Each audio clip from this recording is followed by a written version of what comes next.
Hey, what's up, my non-existent audience? So today we'll be talking about gambling simulators that disguise themselves as games again.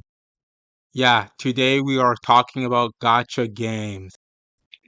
Today's subject about this forsaken genre of video games is if you should play them free to play or not. So, why would you even want to play a gacha game free to play in the first place? Well, first off, gaming is already kind of a waste of time. Listen, I'm a gamer as well, and I can admit that sometimes you might have something better to do than game in life, you know? So if you're wasting your time gaming, you'll probably be like wasting as least as money as possible on games as well, you know? Kind of makes sense. So playing free to play can be a good solution so that you're not spending too many resources in the real world, you know? But playing free to play is also a double edged sword. These gacha games are designed for you to spend money on them.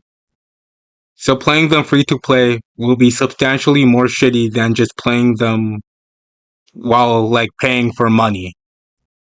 For a normal game that you only pay once to buy, and hopefully there's no microtransactions in the game, you don't have to worry about lack of progress due to not being able to pay enough inside of the game.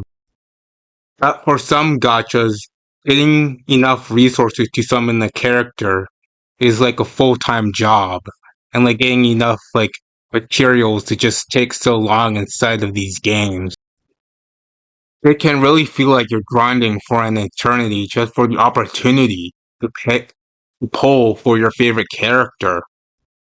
Some games are much more grindy than others though.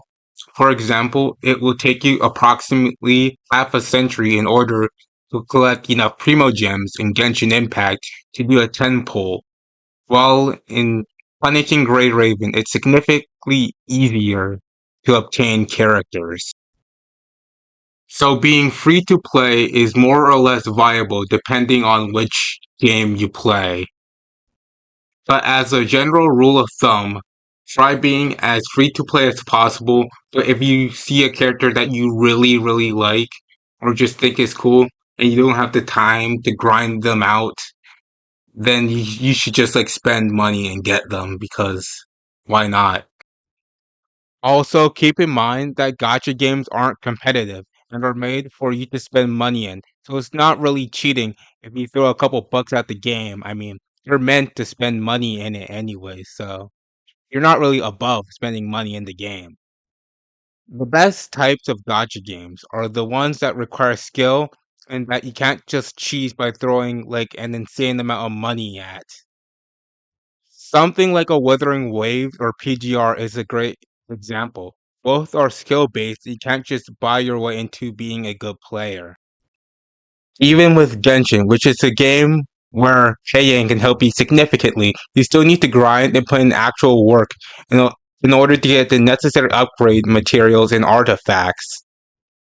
So for a lot of gacha games, you still won't completely bypass the grind by just throwing money at the game.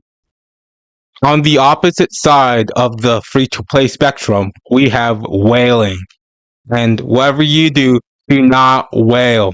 Whaling is where you spend a shit ton of money on a game and become extremely and financially invested into it. This is obviously bad because you'd be spending good money that you should rather spend giving it all to me. I hope you can make an informed decision on spending money for big booby anime pixels. I hope you guys enjoyed the video and don't forget to like, comment, and subscribe for more.